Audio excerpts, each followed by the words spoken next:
Anti रोमो squad हमने प्रारंभ किया था तो मैंने कहा 20% महिलाओं को भर्ती करिए पुलिस में। और आज महिला पुलिस में जो पुलिस भर्तियां हुई हैं उसमें 20% महिला लोगों को जानकारी नहीं। मैं जब मुख्यमंत्री बना था 2017 में वीमेन पावर लाइन 1090 प्रदेश के केवल 4 जनपदों तक सीमित थी। प्रदेश में जनपद हैं 75, लेकिन वीमेन पावर लाइन केवल 4 जनपदों तक ही नगरीय क्षेत्रों में सीमित थी। और आज 75 के 75 जनपदों से इसमें कॉल आती है। वीमेन हेल्पलाइन कुछ ही उसमें थी, पता ही नहीं लगता था और लखनऊ तक सीमित होकर रह गया था। आज घरेलू हिंसा से पीड़ित महिलाओं के लिए 181 की हेल्पलाइन न केवल पूरे प्रदेश के अंदर कार्य कर रही है, बल्कि हमने इसको इंटीग्रेट किया है 112 यूपी 112 के साथ में। सीएम हेल्पलाइन अलग से हमने जारी किया है 1076। ये लाइन इसलिए, ये हेल्पलाइन इसलिए कहीं भी और एक दूसरे से इंटीग्रेट भी इनको किया गया है। ये सभी सेवाएं इसलिए जिससे जहां कहीं भी हो, अगर हमें इनके बारे में जानकारी है और हमारे सामने कोई संकट आया है, उस संकट का हम समाधान का रास्ता निकाल सकेंगे, हर जगह से सहायता प्राप्त हो सकेगी, कोई अपने को असहाय महसूस न करे। इस मंच ने नारी गरिमा के रूप में नारी जो मिशन शक्ति का हमारा कार्यक्रम चल रहा है, यह महिलाओं की सुरक्षा से भी है, महिलाओं के सम्मान से भी है, महिलाओं के स्वावलंबन से भी है। जब सुरक्षा, सम्मान और स्वावलंबन एक साथ जुड़ेगा तो नारी सशक्तिकरण का लक्ष्य स्वतः ही प्राप्त होगा। और सशक्तिकरण के उस लक्ष्य को प्राप्त करने के उद्देश्य से जो कार्यक्रम चले, उस देश से एक नाम बुंदेलखंड क्षेत्र से आता है। दूसरा नाम था श्रीमती आरती राणा का। ये नेपाल का सीमावर्ती क्षेत्र थारू जनजाति से जुड़ा हुआ एक बड़ा समुदाय, आजादी के बाद भी बुनियादी सुविधाओं से त्रस्त था, शासन और प्रशासन की व्यवस्था से कटा हुआ था। अगर यही समुदाय जो भारत में इस समय रह रहा है थारू जनजाति के रूप में, केंद्र और प्रदेश सरकार की योजनाएं जब इन लोगों तक पहुंचने लग गई, ये राष्ट्र की मुख्य धारा से जुड़ करके अपना योगदान राष्ट्र के निर्माण में दे रही है। लेकिन यही समुदाय नेपाल के अंदर माओवादी बन जाता है और वहां की व्यवस्था को तहस नहस करते हुए दिखाई देता है। समाज जब भी अपनों के साथ भेदभाव करता है तो उसका एक विकृत रूप भी देखने को मिलता है, जो नेपाल में माओवाद के रूप में देखने को मिला था। लेकिन जब समाज उन लोगों के साथ एक अपनत्व का भाव जोड़ता है और शासन की योजनाओं के साथ उन्हें जोड़ता है, तो वह कोई आरती राणा तमाम लोगों के जीवन में एक नया प्रकाश अपनी आरती के माध्यम से करता हुआ दिखाई देता है। और आज समाज ने लखीमपुर खीरी में अनेक महिला स्वयंसेवी समूहों के माध्यम से स्वावलंबन की ओर अग्रसर करते हुए इन लोगों को वहां पर देखा है। आज वे लोग, हम लोगों ने 1 डिस्ट्रिक्ट 1 प्रोडक्ट की अभिनव योजना जब 2018 में प्रारंभ की थी, ये प्रदेश के परंपरागत उत्पाद को एक नए मंच प्रदान करने की दिशा में किया गया प्रयास था। और उस प्रयास की श्रृंखला में हम लोगों ने, जब लखीमपुर खीरी की बात आई थी, तो हम लोगों ने वहां पे थारुओं से जुड़े हुए उत्पाद को ही 1 डिस्ट्रिक्ट 1 प्रोडक्ट का हिस्सा बनाया था। और मुझे प्रसन्नता है आज उन्हें राष्ट्रीय और अंतर्राष्ट्रीय मान्यता मिली है।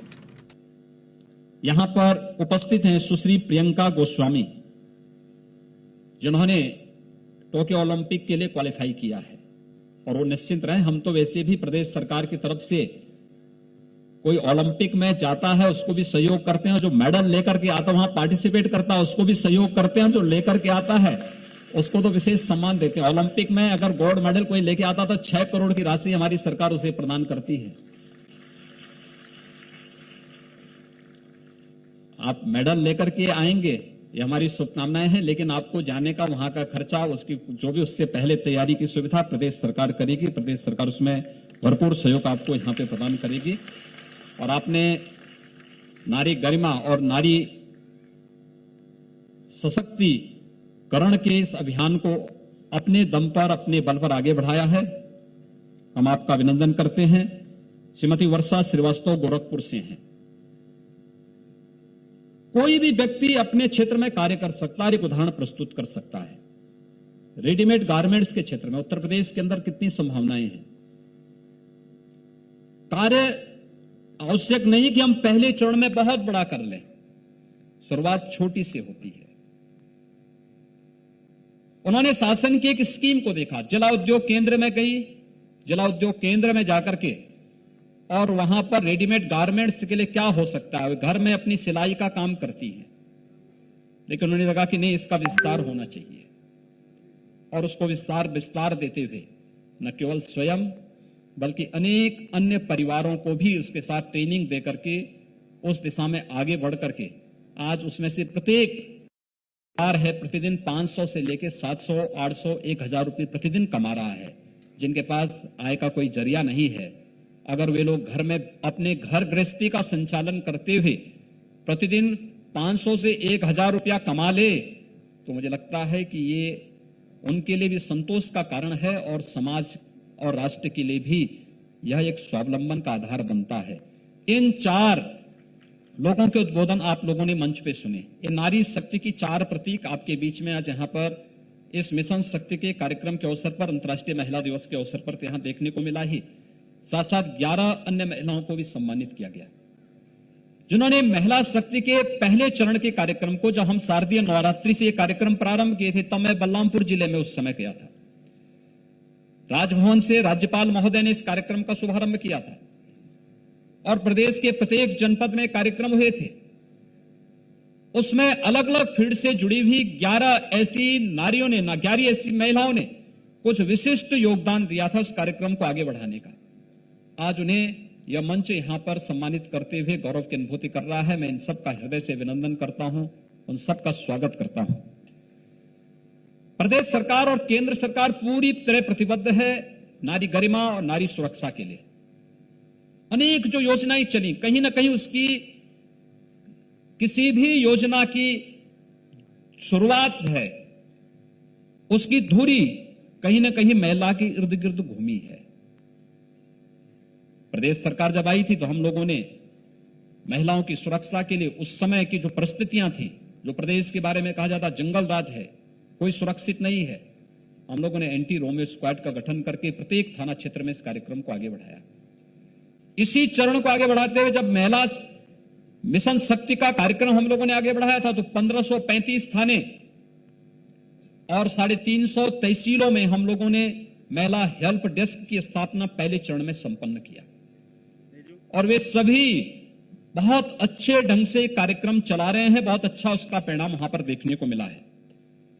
लेकिन इसके बाद प्रदेश के अंदर अन्य भी कार्यक्रम है। हम लोगों ने, मैं अक्सर इस बात को देखता था, उत्तर प्रदेश ग्रामीण पृष्ठभूमि का प्रदेश है। 80% आबादी हमारी ग्रामीण पृष्ठभूमि में निवास करती है। ग्रामीण क्षेत्र में मैं देखता था बालक और बालिकाओं के बीच में भी भेदभाव होता है। बालक को अच्छे स्कूल में भेजना, बालिका को नहीं भेजना। अब मैं पहले इस बात को समझ नहीं पाया, क्योंकि मैं जब पूरब में गया, बुंदेलखंड में गया, मध्य क्षेत्र में भी अलग अलग गांवों में मैं गया, स्कूलों का निरीक्षण करने के लिए मैं गया। मुझे आश्चर्य होता था, जब मैं मार्च 2017 में मुख्यमंत्री बना तो पहली बार मुझे स्कूलों में जाने का अवसर मिला, तो मैंने इस बात को देखा कि स्कूल, जो बेसिक शिक्षा परिषद के हमारे स्कूल थे, बड़े जर्जर स्थिति में थे। और जर्जर स्थिति में होने के कारण वहां पे मैं देखता था कि बालिकाएं वहां ज्यादा है, बालक नहीं। तो मैं पूछता था क्या बालिकाओं की संख्या ज्यादा है? तो मैं उन 1-2 बालिकाओं से मैंने पूछा, मैंने कहा भी क्या आपके भाई भी हैं? उसने कहा हाँ भाई हैं। तो मैंने कहा भाई कहां पढ़ते हैं? कहा पब्लिक स्कूल में। अच्छा, तो मैंने कहा तुम पब्लिक स्कूल में तुम क्यों नहीं जाते, तुम्हारा पढ़ने में मन नहीं लगता है? कहा नहीं, मेरे पापा के पास पैसा नहीं है, तो मुझे बेसिक शिक्षा यानी प्राइमरी स्कूल में भेजा गया है और भाई को वहां भेजा गया है। मैं इस मानसिकता, मुझे बड़ा आश्चर्य होता था सब देख करके। तो हमने बाद में तय किया कि हम अपनी बेसिक शिक्षा परिषद को भी कॉन्वेंट और पब्लिक स्कूल की तर्ज पर ही विकसित करेंगे। और फिर हम लोगों ने प्रदेश के अंदर ऑपरेशन कायाकल्प के कार्यक्रम को आगे बढ़ाया। देखिए, आप में से जितने लोग हैं, हर व्यक्ति एक नए कार्यक्रम के साथ अपने आप को आगे बढ़ा सकता है। आपके पास अपने अनुभव होंगे, आपके पास जीवन के प्रत्येक क्षेत्र में कार्य करने का अपना एक नया तरीका होगा। और हर व्यक्ति अपनी कार्य पद्धति के माध्यम से कुछ नई छाप छोड़ सकता है। मेरे साथ उस समय एक जनपद में एक युवा नौजवान वहां पे आईएएस, वो जिलाधिकारी था, वो मेरा विशेष सचिव बना। मुख्यमंत्री के विशेष सचिव के रूप में मेरे साथ जनपद के दौरे पे निकला था। बेसिक शिक्षा परिषद के स्कूलों की स्थिति को जब मैंने देखा तो मुझे बहुत वैसी स्थिति पैदा हो रही थी। बहुत सारी जगह तो लोग मुझसे कहते थे, साहब इस साल ये स्कूल बंद हो जाएगा, हम क्या करेंगे। तो एक दो जगह तो मैंने झल्ला के कहा, मैंने कहा भी आप जाइए अपना बोरिया बिस्तर बांधिए, घर में खेती करिए, अब स्कूल बंद होंगे तो क्या होगा। लेकिन उसने अपना एक आइडिया दिया। उसने कहा, जब मैं जिलाधिकारी था तो मैंने 2 स्कूलों को जन सहयोग से अच्छा बनाने का काम किया। मैंने कहा वो मॉडल मेरे सामने प्रस्तुत करो। उसमें उन्होंने बताया कैसे हमने विद्यालय में बच्चों की उपस्थिति बढ़ाई, बच्चों की उपस्थिति के लिए विद्यालय के बाहरी स्वरूप को कैसे ठीक किया, बालक बालिकाओं के लिए टॉयलेट दिए, फ्लोरिंग ठीक की, वहां पे हमने फर्नीचर दिए, वहां पे स्मार्ट क्लास दिया।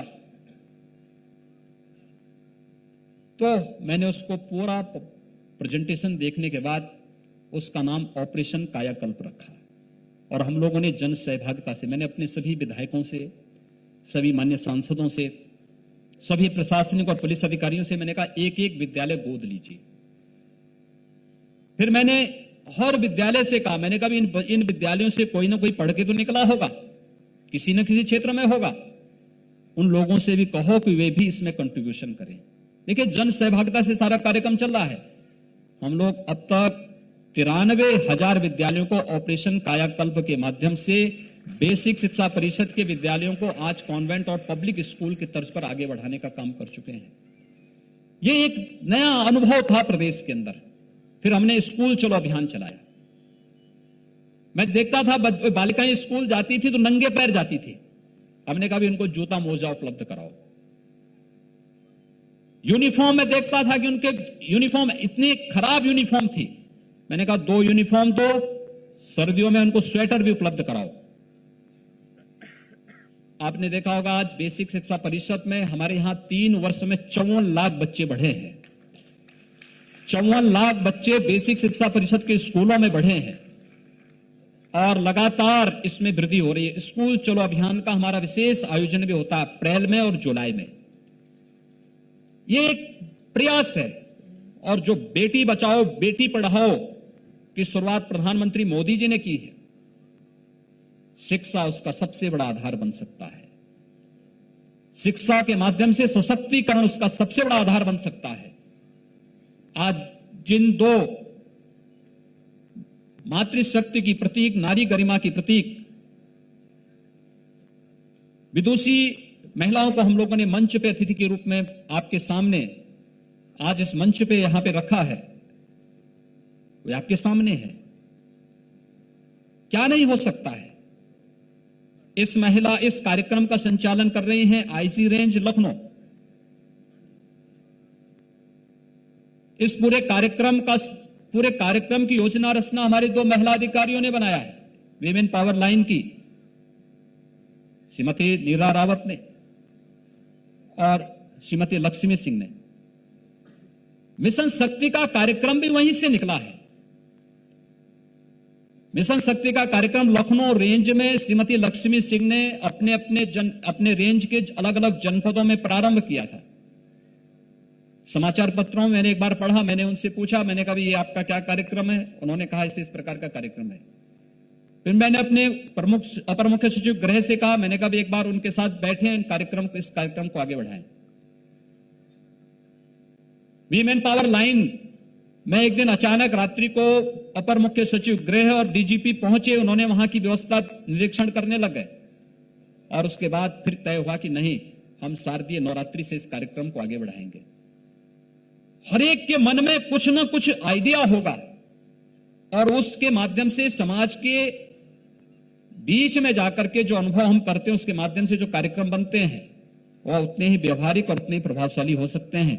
जैसे मिशन शक्ति का एक कार्यक्रम आज प्रभावशाली तरीके से आगे बढ़ता हुआ दिखाई दे रहा है। आज जो महिला संबंधी अपराध है, इसके पीछे कारण क्या है? सबसे पहला कारण है अवेयरनेस का अभाव, जागरूकता का अभाव, लोगों को जानकारी नहीं। मैं जब मुख्यमंत्री बना था 2017 में, वीमेन पावर लाइन 1090 प्रदेश के केवल 4 जनपदों तक सीमित थी। प्रदेश में जनपद हैं 75, लेकिन वीमेन पावर लाइन केवल 4 जनपदों तक ही नगरीय क्षेत्रों में सीमित थी, और आज 75 के 75 जनपदों से इसमें कॉल आती है। वीमेन हेल्पलाइन कुछ ही उसमें थी, पता ही नहीं लगता था, और लखनऊ तक सीमित होकर रह गया था। आज घरेलू हिंसा से पीड़ित महिलाओं के लिए 181 की हेल्पलाइन न केवल पूरे प्रदेश के अंदर कार्य कर रही है, बल्कि हमने इसको इंटीग्रेट किया है 112 यूपी 112 के साथ में। सीएम हेल्पलाइन अलग से हमने जारी किया है 1076। ये लाइन इसलिए, ये हेल्पलाइन इसलिए कहीं भी और एक दूसरे से इंटीग्रेट भी इनको किया गया है। ये सभी सेवाएं इसलिए जिससे जहां कहीं भी हो, अगर हमें इनके बारे में जानकारी है और हमारे सामने कोई संकट आया है, उस संकट का हम समाधान का रास्ता निकाल सकेंगे, हर जगह से सहायता प्राप्त हो सकेगी, कोई अपने को असहाय महसूस न करें। इस विश्वास के साथ एक कार्यक्रम हम लोगों ने प्रारंभ किया, फ्री यानी स्नातक तक महिलाओं की शिक्षा को फ्री करने का कार्य सरकार। एंटी रोमो स्क्वाड हमने प्रारंभ किया था, तो मैंने कहा 20% महिलाओं को भर्ती करिए पुलिस में। 20% महिला जब वहां पे भर्ती हुई तो उसने तेजी के साथ वहां काम करना प्रारंभ किया। हमने 3 महिला पीएससी की बटालियन भी इसमें गठित की, इसमें बदायूं में, लखनऊ में और गोरखपुर में। ये 3 महिला पीएससी की बटालियन जो एक समय समाप्त हो चुकी थी, आज उसको तेजी के साथ आगे बढ़ाने का काम किया गया। बालिका के जन्म लेने से लेकर के स्नातक तक की शिक्षा, ये 6 अलग अलग चरणों में 15,000 रुपए की अलग से सहायता मुख्यमंत्री कन्या सुमंगला योजना के माध्यम से प्रदेश सरकार जहां प्रदान कर रही है, वहीं मुख्यमंत्री सामूहिक विवाह योजना के माध्यम से भी हम लोगों ने 51,000 रुपए की राशि प्रदेश सरकार के द्वारा उस कन्या की शादी के लिए प्रदेश सरकार जो गरीब हैं, कमजोर हैं, जिसको कोई सहयोग करने वाला नहीं, राज्य सरकार उसमें सहयोग करने के लिए तत्पर रहती है। और आज 1.5 लाख से अधिक बालिकाओं की शादी पिछले 3.5 वर्ष के अंदर मुख्यमंत्री सामूहिक विवाह योजना के माध्यम से प्रदेश के अंदर संपन्न हुई है। प्रदेश के अंदर महिला संबंधी अपराधों और फास्ट ट्रैक कोर्ट और पास्को कोर्ट की 218 कोर्ट हम लोगों ने प्रदेश के अंदर स्थापित करके हर जिले के अंदर इस बात को सुनिश्चित किया है कि डिस्ट्रिक्ट जज की अध्यक्षता में प्रदेश के अंदर हम लोग डिस्ट्रिक्ट मॉनिटरिंग कमेटी प्रतिदिन महीने महिला संबंधी अपराधों की समीक्षा करेगी और फिर प्रोसिक्यूशन को तेज करते हुए ऐसे अपराधियों को सजा दिलाने का कार्य करेगी। और ये बहुत अच्छे ढंग से कार्यक्रम प्रदेश के अंदर वर्तमान में चल रहा है। प्रदेश के अंदर इस बार के बजट में भी हम लोगों ने 2 विशिष्ट योजनाएं महिलाओं को ध्यान में रखकर की थी। एक, प्रदेश के अंदर मुख्यमंत्री सुपोषण योजना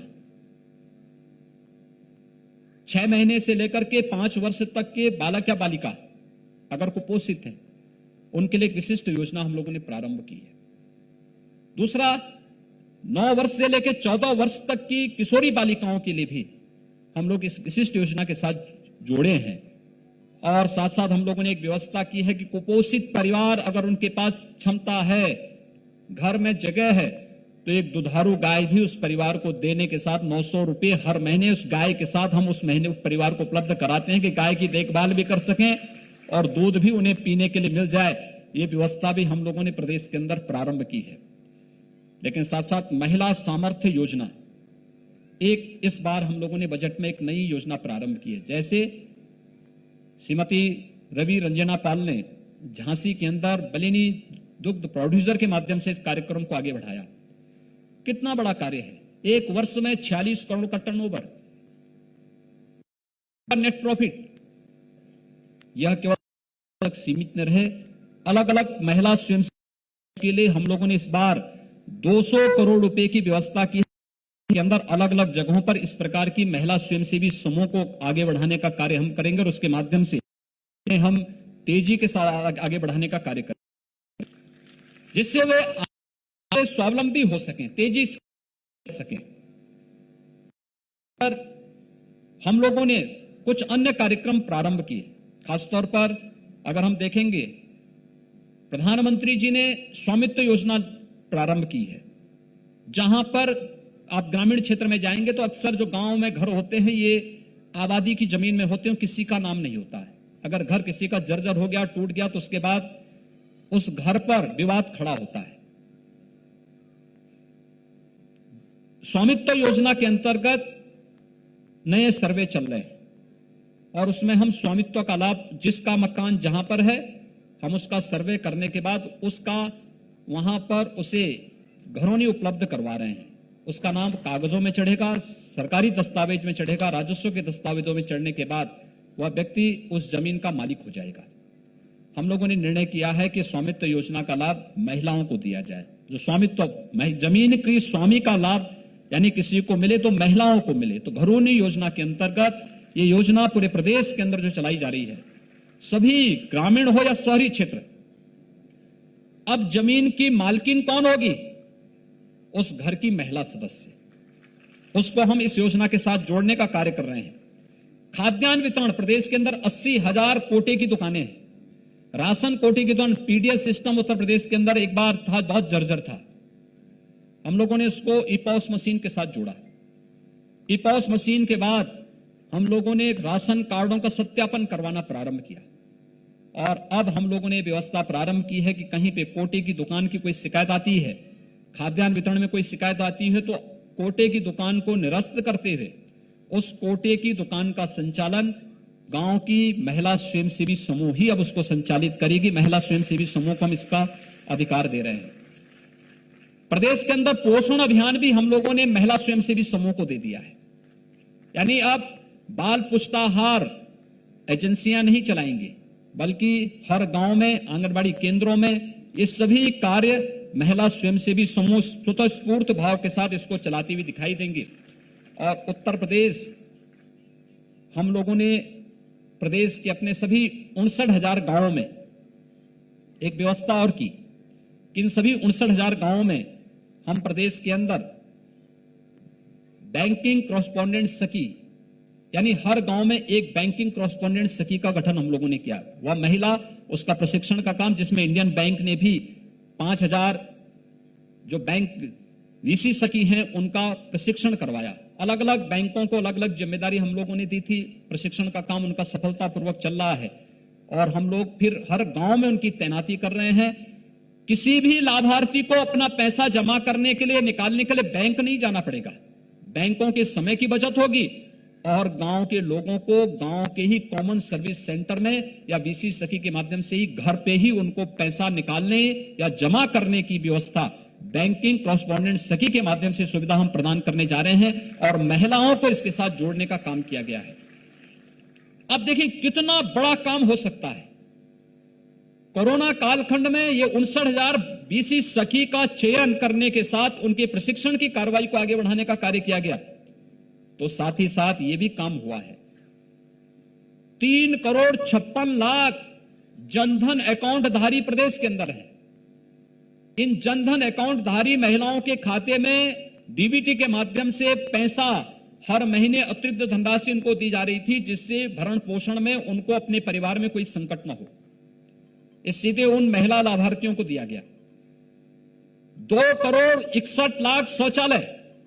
जब स्वच्छ भारत मिशन चला था, कुछ लोगों ने खिल्ली उड़ाई थी कि प्रधानमंत्री क्या कर रहे हैं, लेकिन हम प्रधानमंत्री जी के आभारी हैं कि प्रदेश, देश के अंदर स्वच्छ भारत मिशन ने न केवल स्वच्छता के माध्यम से लोगों के स्वास्थ्य के प्रति जागरूकता के एक बड़े बृहद अभियान को आगे बढ़ाया, बल्कि स्वच्छ भारत मिशन ने नारी गरिमा की रक्षा भी की है। नारी गरिमा का भी प्रतीक स्वच्छ भारत मिशन बना है। 2,61,00,000 परिवारों को हम लोगों ने प्रदेश के अंदर एक एक शौचालय बनाकर के उपलब्ध कराया है विगत 4 वर्ष के दौरान।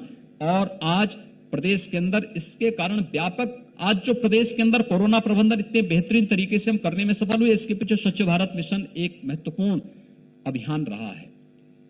शुद्ध पेयजल की आपूर्ति जल जीवन मिशन के अंदर हम उसी अभियान के तहत कर रहे हैं और प्रदेश के अंदर 56 लाख परिवारों को रसोई गैस के निःशुल्क सिलेंडर उपलब्ध करवाने की कार्रवाई हो। 1,38,00,000 परिवारों को हम लोगों ने निःशुल्क विद्युत कनेक्शन उपलब्ध करवाए, जिससे उनके घर में कहीं अंधेरा न रहे। ये व्यवस्था शासन ने अपने स्तर पर अपने स्रोतों से इन कार्यक्रमों को आगे बढ़ाने का काम किया और प्रदेश के अंदर 40 लाख परिवारों को 4 वर्ष में हम लोगों ने प्रधानमंत्री आवास योजना और मुख्यमंत्री आवास योजना के अंतर्गत एक एक आवास भी उपलब्ध करवाने का कार्य किया और उसमें मालकिन हम लोगों ने महिला सदस्य को ही घर की मालकिन के रूप में और आवास की राशि उसी दृष्टि उपलब्ध करवाने का काम भी किया है। ये सभी कार्यक्रम महिला सशक्तिकरण की दिशा में प्रदेश सरकार और केंद्र सरकार के द्वारा उठाए गए कदमों का हिस्सा है, लेकिन हम सबको अभी एक लंबी दूरी तय करनी है। मिशन शक्ति का हमारा जो ये चरण आज अंतर्राष्ट्रीय महिला दिवस के अवसर पर यहां पर हम लोग इसको आगे बढ़ा रहे हैं। एक लंबी दूरी तय करने के लिए न केवल सरकार अपने कार्य योजना के साथ आपके साथ जुड़ रही है, बल्कि समाज को भी और परिवार को भी इस दिशा में स्वयं संवेदनशील भी, सक्रिय भी और सचेत भी होना पड़ेगा।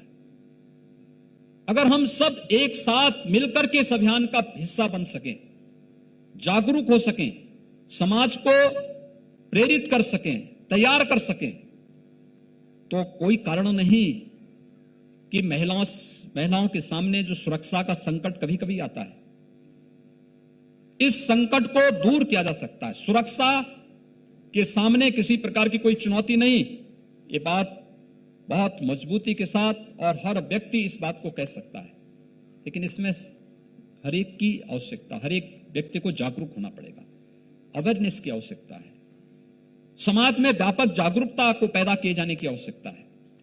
समाज को भी जागरूक होना पड़ेगा और सरकार को भी त्वरित निर्णय लेकर के कार्यक्रमों को आगे बढ़ाने की सामर्थ्य पैदा करनी पड़ेगी। सरकार हर कदम आपके साथ खड़ी है, हर प्रकार का सहयोग करने को तैयार है, हर प्रकार से इन सभी मुद्दों पर पूरी मजबूती के साथ खड़ी होकर के सहयोग करने को तैयार है। समाज भी सरकार के साथ जुड़ करके जब कार्यक्रम को आगे बढ़ाता है, याद रखना, अगर सरकार आगे चले और समाज पीछे, समाज स्वावलंबी नहीं हो सकता है।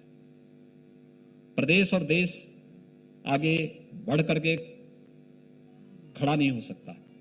जब समाज आगे चलेगा, सरकार पीछे चल करके उसका अनुसरण करेगी, समाज स्वावलंबी भी होगा, सशक्तिकरण की दिशा में भी आगे बढ़ेगा और हमें इस प्रयास को इस दिशा में बढ़ाना पड़ेगा।